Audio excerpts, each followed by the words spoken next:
Welcome to our guest tonight. And if you don't know me, my name is Anna. I work for the Lake Bluff Library managing adult programs. We've got Amanda here tonight from Lēto Foods, and she's going to be talking about pregnancy and nutrition. And any questions you have, we'll wait and save those for the end, or you can type them in the chat as we're going, and we'll answer those at the end. We are recording tonight, and then we're going to upload this to our library YouTube page, and I'll be sure to send that to everyone who is registered for the program. Usually takes us 1 to 2 days to turn those around. So our next upcoming program is called Staying Positive Today. So it's right at the end of February when we all really need that extra boost of how to stay positive until, winter finally stops dragging out here in the Midwest. All right, you ready, Amanda? Yes, absolutely. It's all yours. Okay, perfect. So first of all, thank you for everybody joining this conversation. First, a little bit more about me. So I am a graduate of the University of Michigan. I was raised both on the North Shore as well as in the western suburbs. So I am a native of the area. And I spent about a little over 10 years actually in consulting, primarily for large CPG companies. And in March of 2021, we launched Lēto Foods, which is a company based in Lake Bluff, actually. So we're excited to have this opportunity. And what Lēto is it's an online smoothie company designed for pregnancy and postpartum wellness. We designed the product with an award-winning maternal health dietitian. And the reason I'm sharing all of that is because today, what I'm talking about is everything that I've learned from the experts. I myself, I'm not a doctor, I'm not a nutritionist, I'm not a dietitian, but I talked to quite a few dietitians, and certainly over the course of launching this product, I actually interviewed quite a few dietitians, figuring out who we wanted to work with. So the purpose of this conversation is actually just to share everything that really what my takeaways have been through talking to dietitians. So anyways, by no means is anything medical advice. Obviously, always consult with a medical practitioner, healthcare provider, but more than anything, just kind of sharing what I think is the cool takeaways from food and how it can play a role. So with that, I will jump into the presentation. So first, just kind of setting the stage and understanding if anyone's heard maybe one of these pain points, maybe various of these pain points. But what I commonly hear about are pain points before, during, and after pregnancy.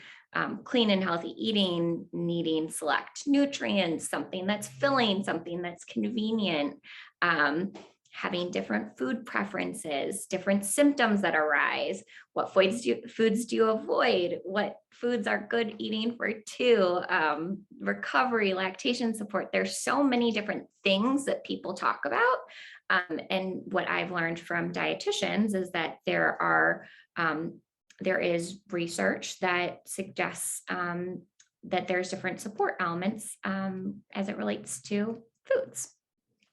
So the first thing that I'm excited to share more about is what have I heard from more so from a consumer perspective. First and foremost, that people are hungry.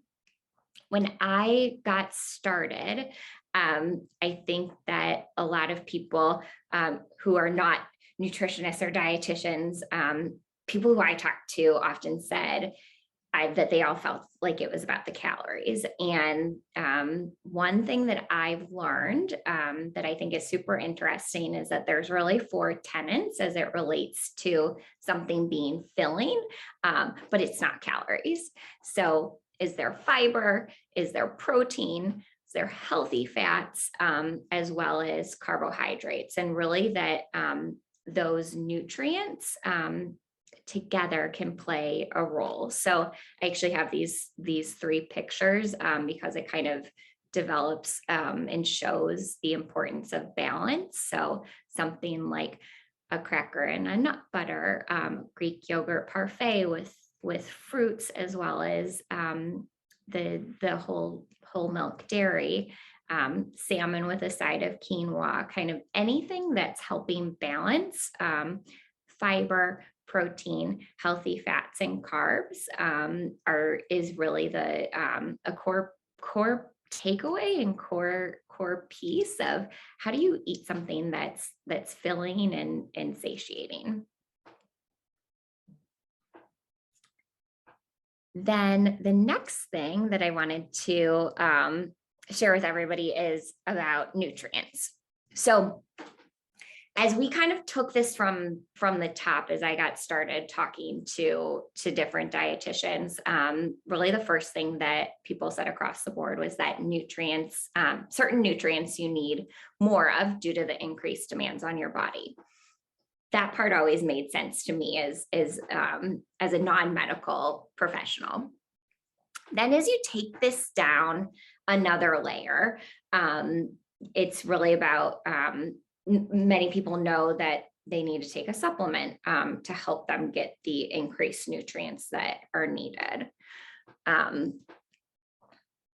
But as I believe it was that every single maternal health dietitian that I spoke to, as I was interviewing different dietitians, what I learned is that each of them talked about one nutrient that I believe this statistic is 92% of pregnant people aren't getting the recommended amount of. And that nutrient is something called choline. So next I'll go on to a subsequent slide about what choline is and why it matters.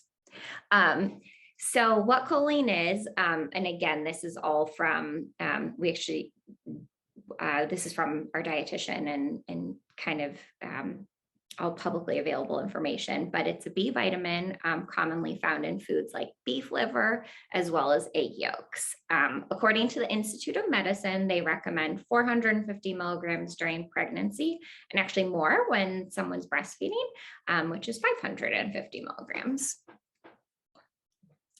So why does it matter? There's a lot of research that's constantly evolving, but there are trials and research that have found benefits of choline.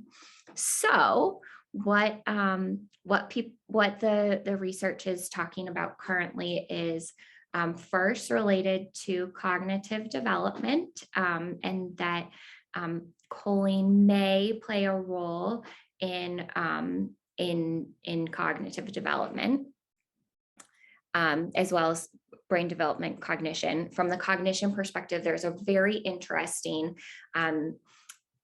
study right now that I believe said memory processing speed was 3 times higher among toddlers, as well as improved visual memory performance. Don't quote me on that specific statistic, though it is a very widely available study. So something that's kind of interesting to dig into. There's also research about neural tube development. What research oftentimes will talk about is the importance of folate. Absolutely, folate is an incredibly important nutrient. And increasingly, choline is also a nutrient that people are also talking about as it relates to neural tube development. And again, just something that may have an impact. There's also a few studies right now about effects with preeclampsia. So very much on the women's health side of the equation. Again, research is constantly evolving, but there's a very interesting study on PubMed about that.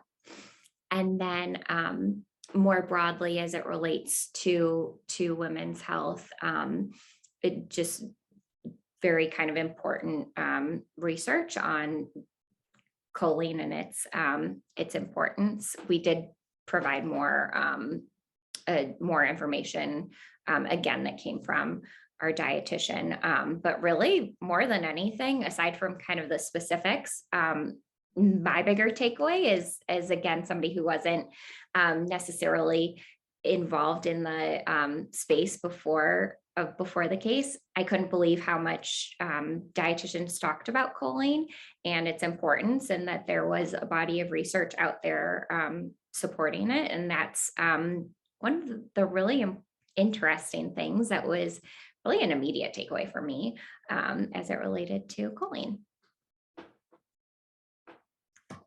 So next, we'll talk about different foods that may support pregnancy as well as postpartum.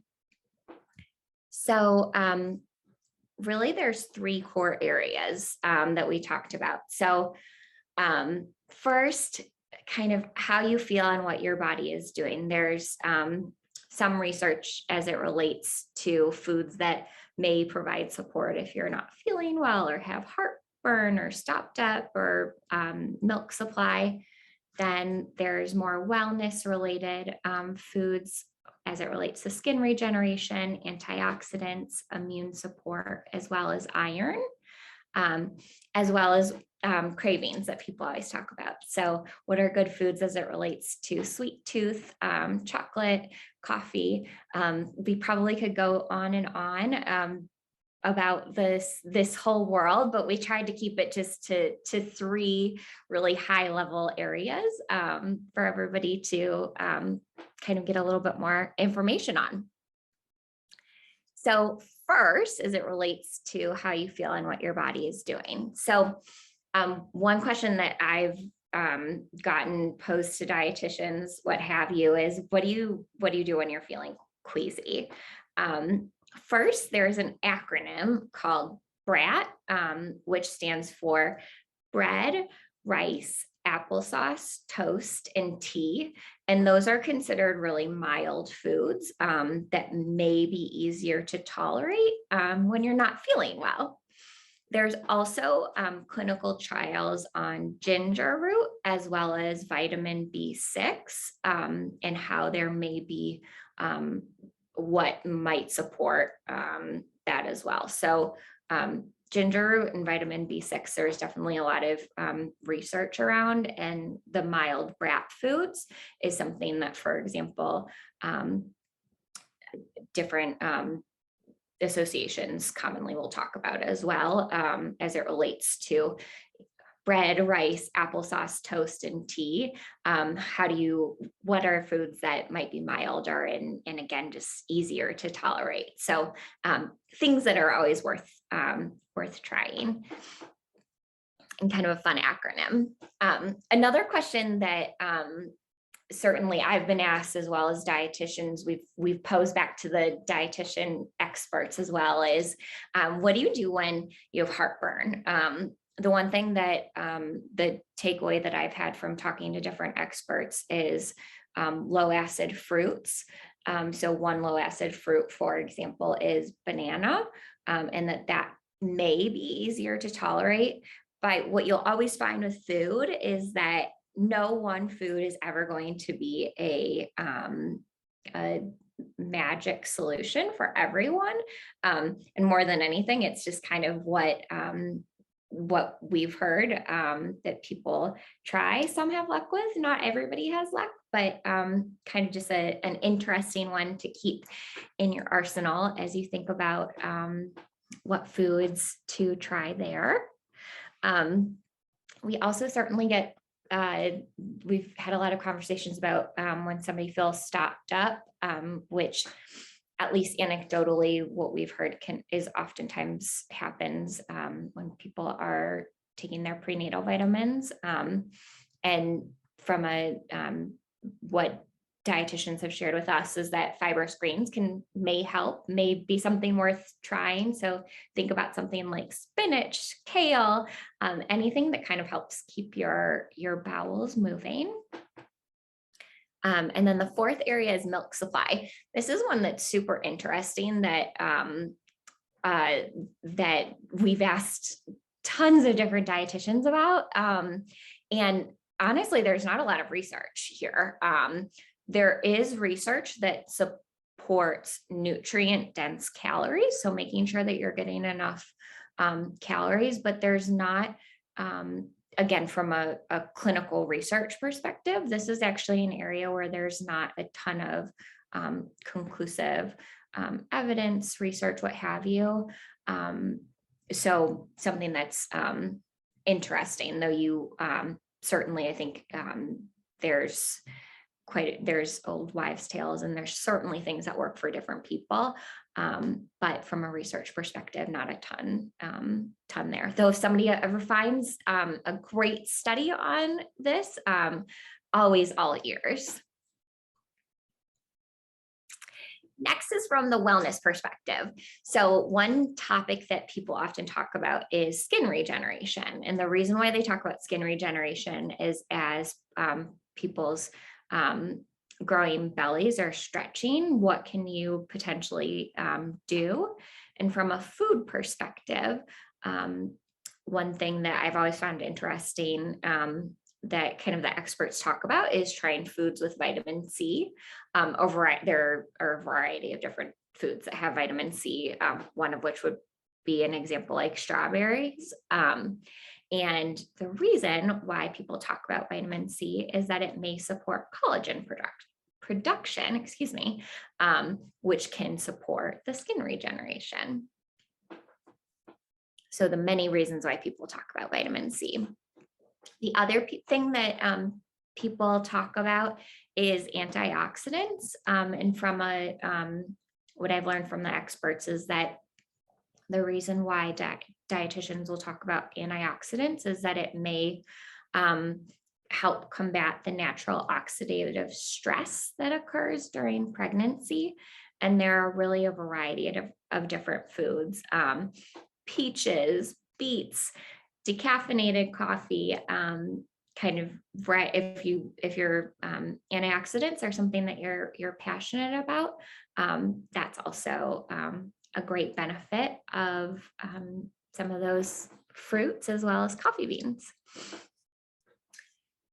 Additionally, questions on immune support always come up. What the research suggests may provide support as it relates to immune is foods with beta carotene, which the body converts to vitamin A, and that may provide immune support. And then the fourth area that people talk about is iron. This was actually super interesting, especially before this actually is a question that came up from a consumer early on when I was starting out, and we started funneling this to the expert dietitians, and people were really passionate about understanding about reading a label, what is iron? And I think my question was actually, why does iron matter? And really the importance here, again, from a more of the expert perspective, was with an increased bodily demands, specifically blood, some may develop iron deficiency anemia during pregnancy. So consequently, it's never a bad idea to eat foods with iron. One iron-rich food is chia seeds. That's definitely one thing that you'll certainly hear about, is the importance of iron. And then last but not least, are cravings. So foods that research suggests may provide healthy solutions. First, people always talk about a sweet tooth. One food that is great are dates, which may help satisfy sweet cravings, but in a healthy way. The reason why is it has a low glycemic index that may provide more of a lasting energy. So dates is one of those sweeter fruits that again has the lower glycemic index. So it's a good snacking solution. Second area that we get that we've talked to, and actually this is kind of interesting as from a product perspective, is chocolate.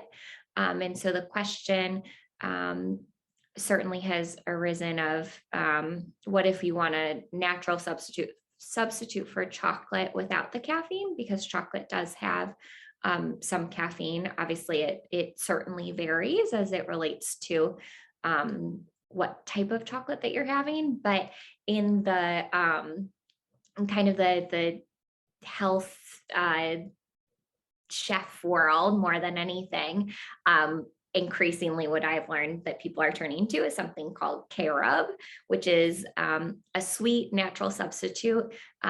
Certainly, at least in my opinion, has very similar tastes to chocolate, but it doesn't have the caffeine. So carob is a good ingredient. And then the other thing that I've always found super interesting is the conversation around coffee, and what clinical guidelines currently say is that when you're pregnant, you should have under 200 milligrams of caffeine each day. And so, at least from my perspective, I've always kind of some dietitians are fine with that. Other dietitians kind of try to go as little caffeine as you prefer. I think it's very much a personal preference, a conversation with your healthcare practitioner. But what is very interesting from a food perspective and kind of what to look out for on the label as it relates to coffee, if you're looking for something decaffeinated, is something called Swiss water process decaffeinated coffee, because it avoids exposure to chemicals. So traditionally, or not traditionally, but oftentimes coffee is decaffeinated with methyl chloride, which is a chemical that's often found in paint strippers. And the Swiss water process does not have any of those exposures to the chemicals. It's actually decaffeinated through a water process. Probably not surprising from the actual name of the process. So that's another kind of just cool thing to look out for on the label. The other thing that I found, actually back on the sweet tooth element, that I personally have found interesting from talking to different dietitians is kind of looking what to look for on the label as well. So oftentimes a lot of people will talk about, does it have sugar added or is it natural sugars, which based upon the new nutrition guidelines, I can't remember when the new nutrition label was mandated in the United States, but now you'll always see that there's no sugar, how many grams of sugar is added or versus sugar that's naturally occurring as well. So anyways, I walked through that for everybody pretty quickly, but now I'd love to take a second and stop here and let anybody ask questions as it may relate to the topic. I can stop share. All right, so yes, everyone should have permissions to unmute themselves at this point, or you can also type in the chat if you have questions for Amanda. And while you're thinking on that, I have a few questions for Amanda.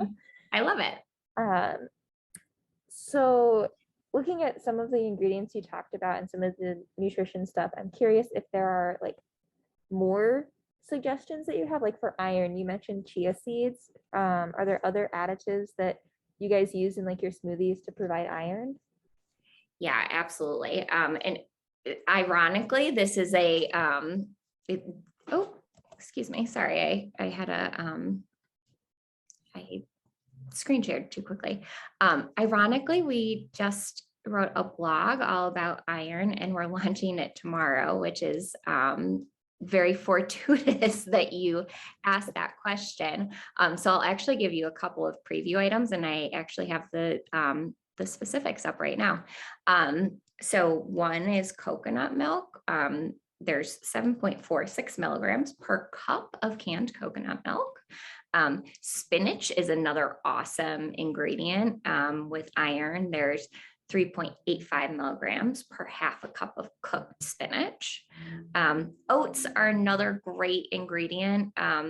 3.4 milligrams per cup of cooked oats, and chia seeds. There's also peanut butter, almond butter, beets, and actually an interesting thing on beets is a lot of times I'll hear people talk about, can you have beets, or do you have to just have beets in their raw form, or are there other solutions? And so from our health and wellness chef, what I learned about is something called beetroot powder, which is actually where another processor takes the beets and grinds them, and it has all of the amazing antioxidant, iron, etc., amazing kind of whole food nutrients in a little bit of an easier format. So especially from a smoothie perspective, it's a simpler way to just add a scoop in if anybody's looking to, and you can find it at the grocery store, anywhere you go. You can typically find beetroot powder, and it's an awesome kind of add-in. Chia seeds are another super easy thing to scoop in, especially to a smoothie, which is great. So kind of a host of iron-rich foods that you might want. And in particular, I cannot believe that you asked that question. I think it's amazing, and that I'm launching a blog literally tomorrow morning on that topic. So I love it. Well, iron is something I personally struggle with because I'm a vegetarian. I'm always having to target iron and protein, and I can't stand chia. So like raw spinach in a smoothie, no problem. That's great. But exactly.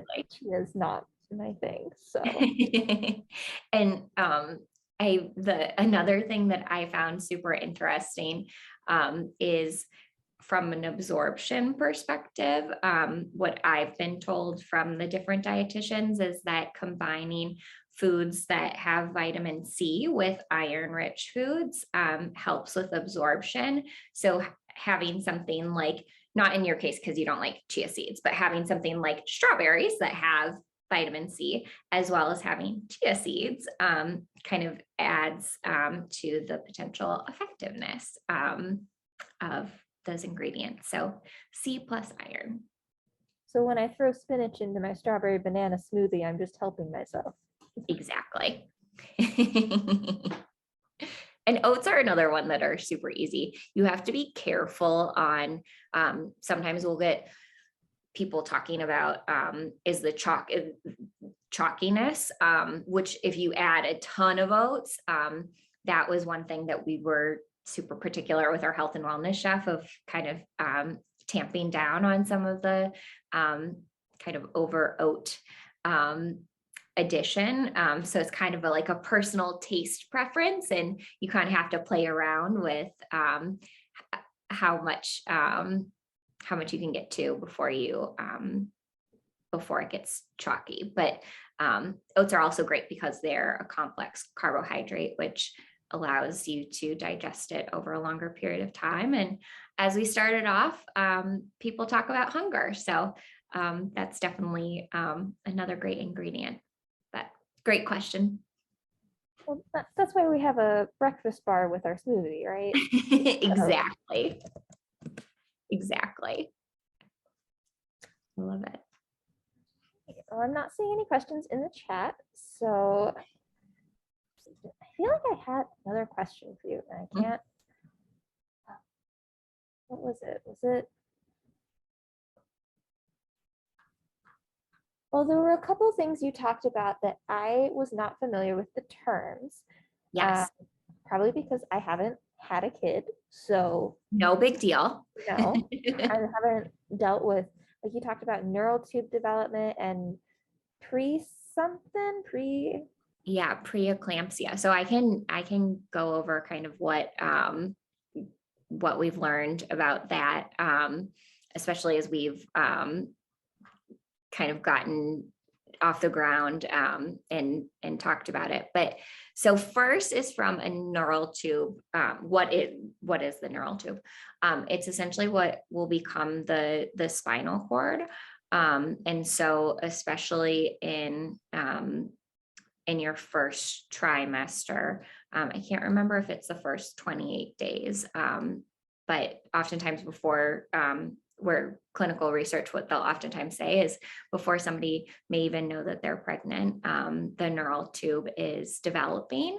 And so that's kind of a really core component. And it's an interesting one that, neural nutrients like folate, vitamin B6, vitamin B12, those have traditionally always been associated with neural tube development.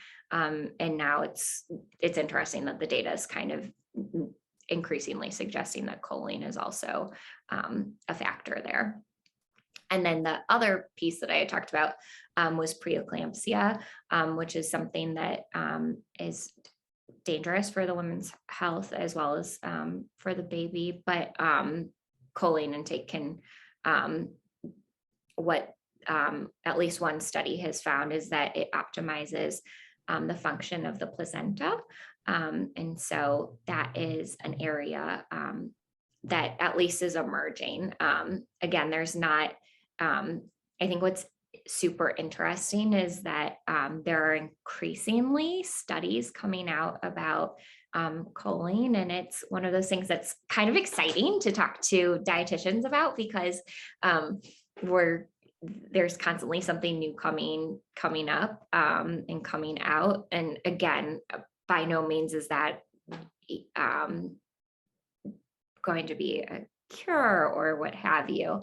But again, just kind of something that data is increasingly suggesting, which is kind of cool. Well, it's at least been my experience that in the nutrition world, there are often more might be's than definites. And yes, exactly. They never seem to want to say absolutely, Exactly. Get there. Totally. And what I've learned is that there's never going to be a one size fits all answer. And that's what, more than anything, that's actually why I was really excited to have this conversation, because more than anything, it's how do you, when I got started, it was how do you take all of this research and start digesting it? And especially if somebody's not a medical professional, how do you start digesting it? So that's why I've been super intrigued that there's leaders in the space that are able to digest it and kind of start talking about it. And then I've stepped into the role pretty quickly of, okay, if a dietitian is making it super basic, then let's take it even one step further and make it basic for a non something that I feel like even I can understand, which may not always be much. Yes, bringing it from the level of explaining it to someone who works with it every day to explaining it to somebody who's totally new to it is always a challenge.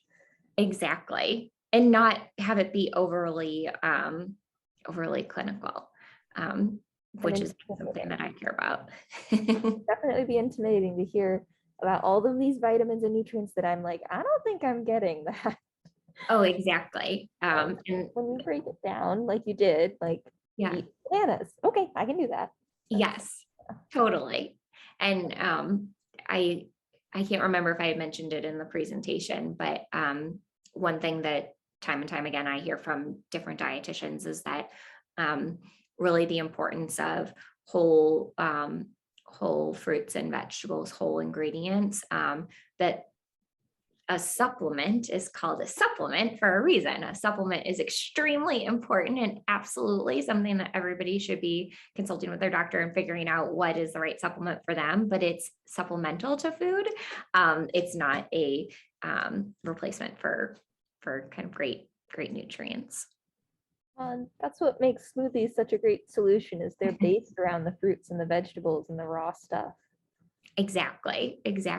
And another thing that is really interesting as well is that there's increasingly research that a lot of baby food companies will talk about the importance of nutrition during the first 1,000 days for a baby. But what's interesting is that as you dig into it, the first 1,000 days actually starts, if anybody's heard that kind of term, that actually starts during pregnancy. And so there's kind of an increased movement about what do you eat and all of that. And there's so many, especially as I've worked with our dietitian on this, it became less about the foods to avoid.